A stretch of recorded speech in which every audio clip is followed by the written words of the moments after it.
Very true. And Mother, I'd like to bring you in over here when you're talking about this transition and your center of it, and you hear a lot of voices. This transition is obviously coming at a cost, right? And how do you see that? What is the outlook of the industry in terms of how geared up they are technically? Because you're looking at all these sectors, the transition, and there's the cost of transitioning, there's the cost of fuel. So is there a perspective that is being built up, or it's more driven by the need to reduce emissions? What is the driving factor over here? If you help us, understand that. So yeah, I think at the moment, as is being spoken about by my colleagues, there's still a lot of uncertainty, and that driving force is still a long way off. Well, not a long way off, but it's not upon us yet. We will be discussing the basket of measures to support the revised strategy going forward, but these won't come into effect until 2027 at the soonest, and some may be coming in later. So in terms of this pressure at a global scale, and as has been said earlier, I just want to come back to a few points that were raised by my esteemed colleagues on the panel. And first of all, is this, our first aim, when we're looking at achieving those emissions reductions going toward 2030, we really need to be looking at efficiencies. Absolutely, we need to be looking at efficiencies. And those efficiencies will come from, yes, they will come from, shifting our operational profiles. That is the real low-hanging fruit. But then, it's a more efficient vessel design, but that then requires a new build. So retrofitting wind propulsion technology is a way of adding efficiencies without having to go into the new build. But I think that one of the things that we are going to be facing for some time ahead, this fuel uncertainty. We're seeing studies coming out that are saying that there's no way that we will have enough green methanol for the industry. There's also a question about when ammonia engines, ammonia vessels when will that technology actually be ready? I'm hearing 2027 for internal combustion engines, but then, when that uncertainty is there, we can't put a date on it. We can't say it will be ready at this point in time. So I think that what we really need to focus on now is the two low-hanging fruits. One is on a technological level now is data. I think that absolutely we can create huge efficiency by moving forward with data. That's something that we can do today, and it's not a huge cost. And data, this brings me back to the ecosystem. That if we're operating an ecosystem, we can then begin to use this data to make the entire ecosystem more efficient. And that's between and that really is a joined up between ports and vessels. So it's not just not only just in time, but also everything to do with timing on bunkering and timing and the whole the offloading and customs and all of these things can be made much more efficient as our colleagues have said through efficiency. But then I want to come back to where we can get big wins now, and this is the technology, the hard tech. Is that we're talking about in the previous panel, we're talking about inland shipping, we're talking about coastal shipping. We can get to absolute zero in those operating profiles now. I'm listening to my colleagues talking about the levels of the gigawatts of renewable energy. We can, I think, focus on, and I'm talking globally here, not just India. Globally, if we capture that low-hanging fruit of short sea shipping, coastal vessels, and inland vessels, we will begin to push forward the technology. We're already seeing fuel cells. There's several vessels in build that have more than 6 megawatts of hydrogen fuel cell capacity. And we know by the way things are improving, if we're building 6 megawatts now, in very short order, we'll be building 12 megawatts. And that pretty much covers the power requirement for coastal vessels. So in conclusion, during this time of uncertainty, until we actually have the market-based measure coming out of the IMO and the revised strategy coming out of the IMO, if we focus on that low-hanging fruit, we'll lay the foundation to move forward rapidly when those new regulations come in. And that, coming back to your question about cost, is the two things.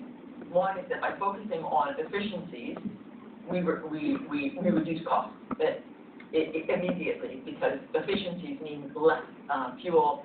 Fuel is the biggest cost in any ship owner's bottom line.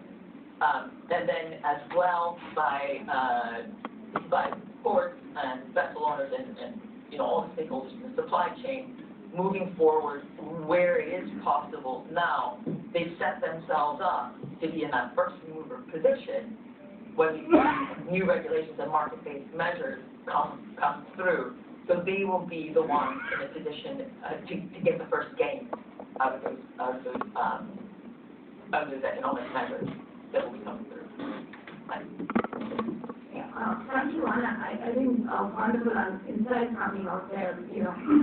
We can't tackle the entire problem right now, and how do we break it into short steps, and the low-hanging fruits, efficiency definitely being one of them. And then obviously, even in the shipping sector, we can break it up into ferries, the inland waterways, the coastal shipping, and then look at efficiency, which is the long-haul vessels, etc. I'm glad that you brought up the uncertainty aspect, which is what, there is a driving force, there is a commitment, and we see the policy also moving all these things together. But yet there is this cloud of uncertainty, and Ficci, I'd like you to, if you could throw some light on how does the industry or your family with this uncertainty aspect of it, right? So thank you. Very good discussion today. I could hear knowledge energy having some points. See, with your permission, I would like to mention here that yes, it transition to green fuels. Transition means a lot of roadblocks. We all together have to come over those roadblocks, because we as a humanity don't have any other option rather than to decarbonize this planet. Otherwise, our lives are very small as compared to the life of this planet. It may not be livable if we continue the way we are making 3.8% by coal mining industry. It's not a short number. 3.8 seems to be short, but it is not short in terms of carbon credits. So when it is transition, that means all of us, each one of us, including the states, have to move forward to facilitate it. Lenders have to support green fuel projects as well as vessels, as the earlier session was discussing about the funding of green vessels. Today, I have not come across any lender who is going for soft conditions. They all are comparing with the conventional technology-based projects. So had it been conventional, we would not have been discussing this. So governments are trying to support, but lenders are not coming forward. That is one which I will request as a matter of policy. Our national government is pushing hard for this transition, even though we are still a developing country, but we want to be along with the global community to achieve decarbonization. That is why I was congratulating Mr. Nair that we are not second to, we are at par with the efforts globally. So that means we have to, our government have to encourage ports. They have identified 3 ports as a hydrogen hub, but we have to fast go and to create bunkering facilities on these ports to support fuel availability to the vessels, as EMA is doing in Singapore. They are the first to come over with this kind, so we need to go forward. As far as green methanol, this is, I feel, it's my personal view, is a short-term low-carbon fuel. Ultimately, we have to go based on the zero-carbon fuel, which is green hydrogen. And the cost, I assure you all, 15 years ago, India was producing power 17 rupees a unit, 18 rupees a unit. Today, we are the lowest in the world with few cents, or in Indian currency, 2.5 rupees a unit. So in fact, it's very heartening when I meet my colleagues from European Union and they want to know how India could achieve this number reduction. There is no magic in fact. Of course, efficiency improvement is the job of engineers. We continue to do that. But it's a scale of the command. Our government would impose the mandate of 30% renewable energy purchase obligation to the entire industry. So that brought in the scale to India and that led to the cost reduction. I'm sure the same experiment will happen with the green hydrogen and green ammonia fuel cost. I'm very sure. I'm into the industry for more than 32 years. I assure you that ammonia industry in India is well established. We can reduce costs. We can reduce costs provided there are the operators. Thank you very much. Thank you. It's again the chicken and egg story, where is the operator and then is the technology aspect. Here coming to you again, the aspect of uncertainty, since you're also coming from that side. But you see the journey in other fields, etc. So in terms of how you see that the industry is geared up, or what is it that the industry would need for? It's gone, and the time of action has come now. What does it mean that why we all congratulate Mr. Nair or people congratulate us? Because it is very important to take a small steps by everyone in the ecosystem.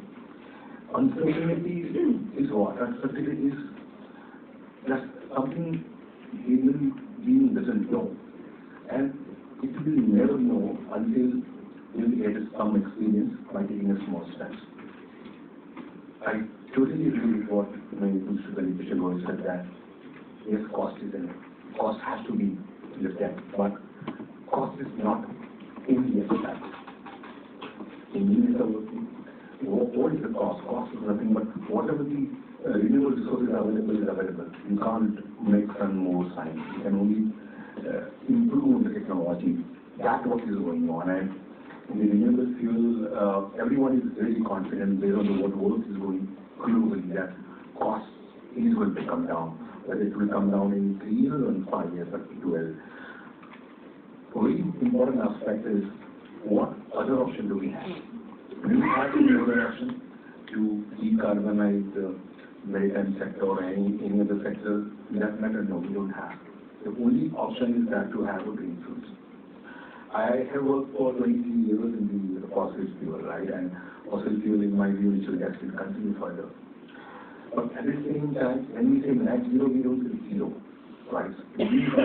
Both will exist, such a way that some percentage of transitions are necessary, and for that, to address those uncertainties, we need to take a small steps. When we say we, everyone has to put some money, and very good in earlier for a panel or Mr. Goyal that lenders are skeptical about this new technology, and they are looking at this project as any other project. No, it's not going to work that way.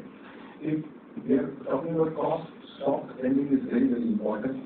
Government has to come forward to support those soft lending, because it's not a job only one person. Neither producer, nor user, nor government can do. Everyone has to come together in collaborative way to do it. And I'm also saying that it's not that's not happening. It's happening. Okay, if you look into our own country, government has provided enormous support to produce green fuel, and they are also putting now steps in a way of more to create demand to market makers. Government of Germany, there is a HINCO global tender, which is also playing a role as market maker. So those small steps has already started. The only thing is how quickly we act upon those steps, and for small steps we convert to a little large, and then we start converting. And that experience will probably reduce the uncertainty, and we will be reaching to a level where things would look like very normalized for other issues. Thank you. Very well said. Small steps. Since all the salvos from marine industry are there, I want to suggest, if you feel suitable, IHI of Japan. In fact, Madan was talking about the availability of ammonia-fueled engines by 2027. So IHI of Japan has already developed and successfully deputed one engine of 2 megawatt, which is 100% fueled by ammonia. They have used that engine for that boat. I request you all, if you can place the thought process across arms, spearheading this thought with the various agencies in government.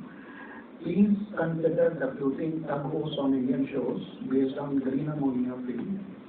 So that will be our first step, small step which Sharon was just mentioning.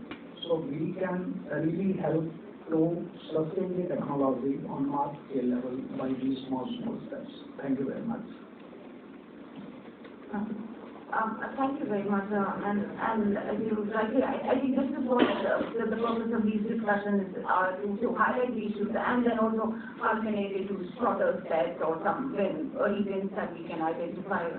Are there any views on these early wins and the efficiency part that we've been talking about, how we can actually leverage these opportunities going forward? Well, we are talking a lot on the alternative fuels. Before I come to the question, Shruti, I am little wondered about the workforce training. Are my crews able to work on methanol engine vessels or hydrogen engine vessels? I think we are lagging behind in that part, particularly India. We need a structured training institutes which are particularly focusing on alternative fuels, so that we have a regular workforce. As for we have a huge number of workforce in the maritime industry from India, and people are working across the globe, but this matter should be, a little bit focused. Talking about when you asked about this initiatives, I believe there should be a phase-wise approach. Short-term goals, long-term goals for starting with the coastal shipping, first of all.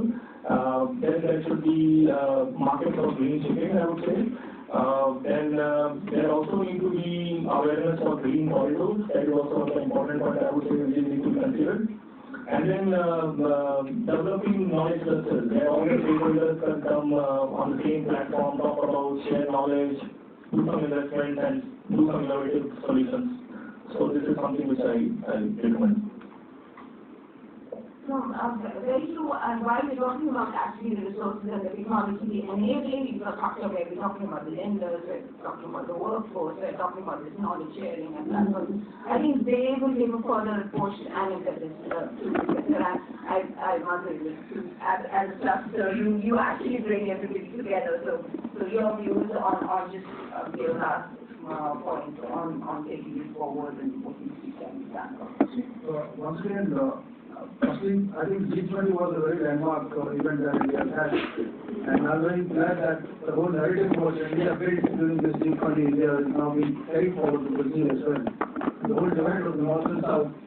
This whole green transition of environment as a global entity should have been joining hands and bringing bonds.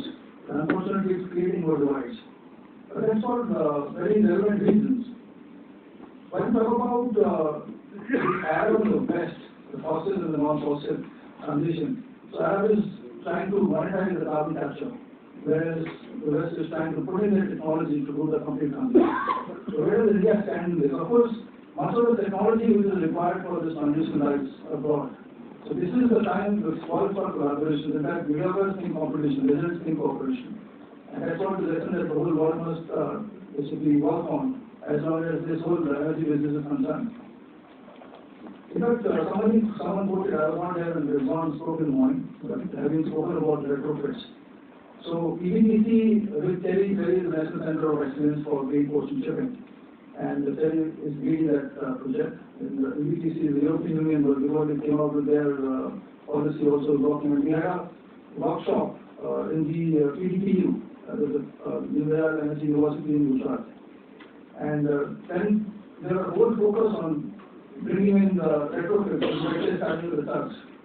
So I brought a town over with me. He was sitting in the back lines. And then when it came, I asked him, would you go in for the retrofit? I said, never. He said, never. While the complete think tank went on to like, there was a policy stage, but the person who is actually doing it is not in time, because he said, I have to spend 80% cost of the new building that I will go in for the retrofit. And then I do it. And whatever service that I get the bunkers where I have to. And where is the demand for this? And how long will I sustain? The sustainability part is very, very important whenever it comes to the transition part. So that's what we have to look at. Of course, India is an economy which is still dependent. 70% of our energy requirements come from the fossil fuels. So there is an unprecedented haste being created for us to basically comply with the global requirements. But we are very glad that we have taken a stand that it will not be that easy for us to do the transition. And we will put our minds together to see how long we are going to take on ourselves. And then World Bank has recently reported that India is going to contribute 20% of global economy in the next decade. It's time for us to call the shots. And I think as long as the technology is concerned, of course, we're talking about Japan, the Mitsubishi and all. The way the ports are now working is in a completely hybrid model, where we have the solar and the wind energy on the grid, and hydrogen or the ammonia both are only catering for the seasonal deficits, making the complete total requirement of the ports as such. But, I mean, 3 greenhouses are being created, Paradeep, POC, Kanda, and then they will set the whole tone that all the whole transition to hydrogen also happens. And ammonia, of course, if you put on ammonia on ships, you have to increase the storage to double the size of what we have now. I think we need to increase the size just to store ammonia on board, and just ammonia storage and ammonia usage on board will have to be converted to hydrogen when you put it into the ships or in the engines. With these engines we operate also on methanol and ammonia or methanol and hydrogen. So what kind of combinations are we going to emerge? Small ships experimental one, yes, but it is sustainable. The supply chain doesn't move on the small ships. We can do inland waterways, coastal shipping and others. There's hardly any percentage of the total trade that's moving on the high seas. So we have to come to that stage. Really, big thrust is required on the comprehensive technologies to come in and start right now. Very nicely summarized. One last thing what I want to leave with the audience is that, is it the right path that is being followed, or is it the path that is being shown to us? If somebody is pointing the thoughts at you and you're walking towards it, is it the right path? Because the moment the world realizes the potential of AI, it's being underplayed like anything. Because the colonization is going to happen. By 2030, we'll be all colonized and AI has and AI not has. Trust me. And also when it comes to the only technology which was not evolved in like generations is mind-boggling is batteries. What's preventing us from going into the batteries? Because when you work on these hydrogen fuel cells, suddenly somebody is going to come with the nuclear miniature batteries. The whole market is going to go on a roll after that. So we also have to put our minds together whether this is the right path to walk on. The research, money has to pump into the research in India. Because of course, when we are seeing World War I and II, the technologies that were used are never the technologies that I talked about. Thank you. And are we going in the right direction? I would suggest I would go with the thought process that we can't have these mega transitions of everything. We are taking smaller steps. The government is initiating certain policies, etc. We see the technology build up, and I've witnessed the changes that we saw in the renewable, where we were purely coal-based energy resources, and we've seen how solar has come and now is as competitive as the fossil fuels. I think but the pace and time is something that has to be very, very indigenous to us. We have to see what our capabilities are, what our priorities are, and then work according to that. But I think in the need for the transition, I think I'm sure everybody appreciates that. How we approach it is something we can always be discussed. If we will have your point of view on that as well. first of all, I think, yeah, it's a great conversation. I guess it also represents what we try to do on a day-to-day basis when people are uncertain, right? Like, what is the fuel cost going to be like? What is the solar panel cost going to be like? Can I actually produce it at cost parity or not? Or is there regulation, right? And, I mean, there is no answer to any of these questions. Like, and I think it's part of the companies as well to learn how to be agile. You know, you just cannot sit and wait government to do everything. But again, like in India, we have government, at least in Ministry of Renewable and Renewable Energy, which is super like active, proactive, understanding, you know, what is needed, like, you know, what can they do differently, how they can make remove that uncertainty. I think this is how to make it start. Like, you know, a very good collaboration between industry and the regulation. But second, I think we really, really quickly have to get down to the numbers. Like, you know, okay, what is the cost? What is it? I mean, how much difference do we think about? I mean, for example, I also keep hearing like different pilot projects, but, you know, believe it, I haven't counted so many, but the number of pilot projects in Europe in an early phase is usually can represent 10% of what you spend. If it's a government grant, it could be even more. In India, I think we tend to, how can I say, wait for someone else to take that lead. I think we all as companies or like others, that we're all empowered, and I think we should just also allocate probably more money in that experiments or pilots or whatever we say, and quickly discuss the numbers, because otherwise there is no way. I mean, I can again give this example from port electrification project in Norway. What happened, I mean, there was a specific port, and they had to electrify, but then you had to bring a submarine cable to electrify this port, right? I mean, unless actually we had that regulation, we could have never got down to the discussion with the grid authority, and in the end, we actually found out battery was the solution. I mean, we basically charge the battery and then the current charge through the battery, right? So, I mean, to get to that type of discussion and to scale it up, you actually need a specific project to discuss. And then the regulations also become more meaningful. But again, in general, my experience in India, and there's a very healthy regulatory and political environment to discuss, and most of the time, at least, even at the top level, I think they're quite receptive to hear and listen. Great to hear that, and as Question Shipyard was explaining that, you know, that for one kind of technology, you have seven startups, you have multiple collaborations within India and outside of India. I think that's the kind of platforms that need to be created to be able to find solutions, to be able to find the pathways of bringing in improvements in efficiency, bringing in improvements in technology, and making it all affordable. I think that's what we need to kind of propagate, along with obviously the mindset, the enabling infrastructure. With that, I would open for any questions. Yeah, I have 3-4 points. One is you all know the Suez Canal issues. You know the distance between India and Europe is reduced to 7,000 kilometers, around or little more or less. Now, due to the Suez Canal issues, the ships has to take a long route and will take more voyage time and consume more fuel on that. That's the one point. Second point, Mr. Singh, you said the speed of the consistency speed of the ships. I'm just innocent on this. I just want to know: is there any speedometer to control the consistency of the speed or not? This is my one point. Similarly, next point is is there any IMO? Is there any or any other agency? Is there the average lifespan of the ship is 25 to 30 years? Is there any monitoring body who is monitoring that all end-of-life ships are still in operation or not? Because they also, consume more fuels on that. And the last point is the container scanning system.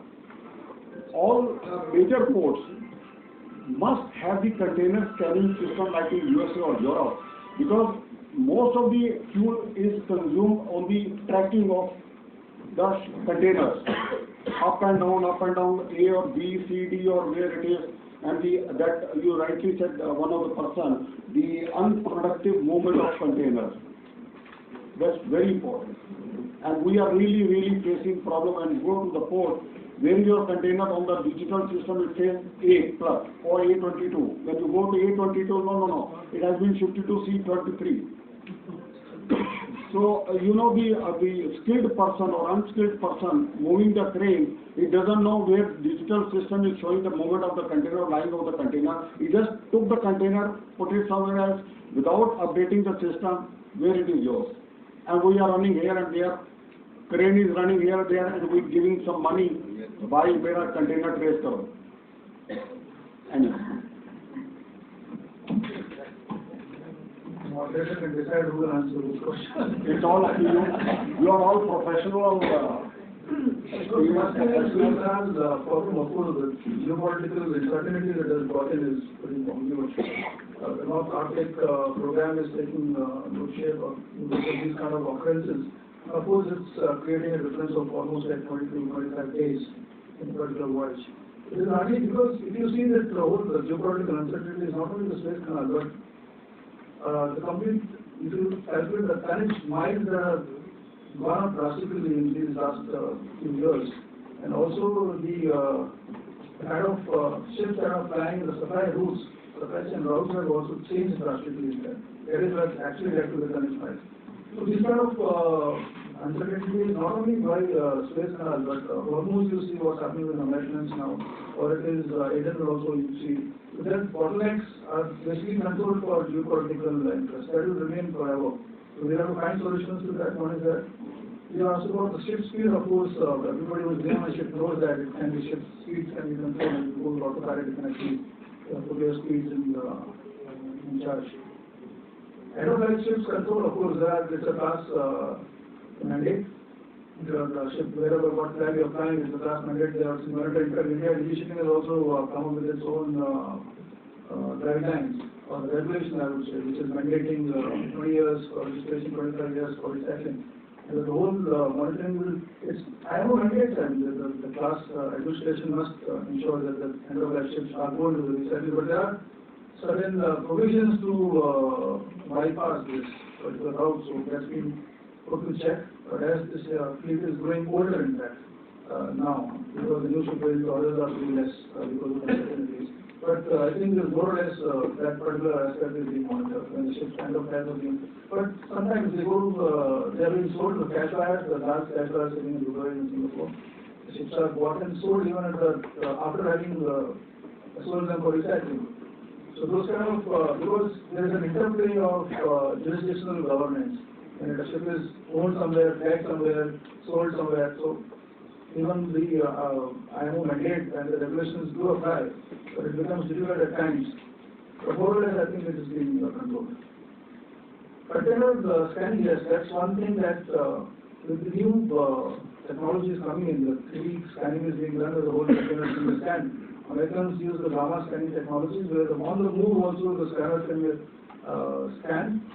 There is also a thought that all our transportation assets must also be geotagged, where they can monitor when they are moving and from point to point, they can be monitored. So that can bring in a lot of efficiency actually. And so does the container. In fact, a lot of people are using these biometric technologies, or the scan cards, what are they called? The near field biometric technologies. In fact, when I was the Minister of External Affairs, we had a bilateral arrangement with Oman where they basically NLP 2.0 they were interested in, where these tags were being utilized for movement of cargo and tracking of cargo into land. With the new boats, I think I'm sure we will have new technologies also coming in. Thank you. I think we just have one last question. Just keep it short. Yeah, good afternoon. I'm Anand from Petronet. I attended a similar conclave on reseating 10 years back. The alternative fuel was LNG at that time. Prominent member of forum is sitting over there, and previous members are also there. I wanted to put this question actually in front of them.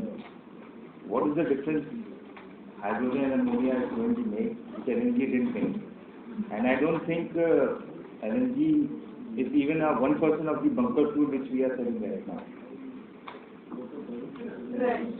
I think that will be. That's like one sentence. I mean, that's what I was checking on my mobile. I think today in the bird, 40%, and if you add neutral fleet, cargo are related to oil, gas, right, and coal. So if you're able to eliminate just the transportation of these fuels across countries, I think we will be able to achieve quite a lot in terms of carbon emission. I mean, the difference between the hydrogen and the LNG has to be, produced somewhere and used to transport. We don't actually eliminate the transportation problem, whereas at least in green hydrogen, for a country like India, we really eliminate quite a few of the, coal, there's a hydrogen port, oil, there's a hydrogen port degree, then for LNG. To me, that's a major difference. Can you really eliminate that to be 40%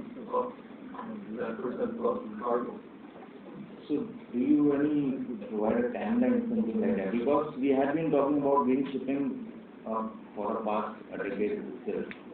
Do we have any timeline for this? Because the situation of environment is getting means like worse each day we are on. And we are having conclaves which are beneficial, and we are also developing technologies also. But a sustainable technology regarding green shipping has really been not proven one. So I think that was the point that was discussed. There is no specific timeline. I think it's a revolutionary process which is going on, a lot of technology aspects, and we heard about supply chain, we heard about regulation, we heard about workforce and lenders. I think the pace has picked up. We've seen a lot of policies which the government of India has brought out, and the first state is that we see a lot of pilot projects happening. And as Mother was saying, it's a good timeline, but at least the force, driving force, the policy and the commitments from the sector are coming. So we hope we will all see the light of the day and see green shipping on time on our feet. Right. So with that, I'd like to thank all panelists and thank you, Mother, also.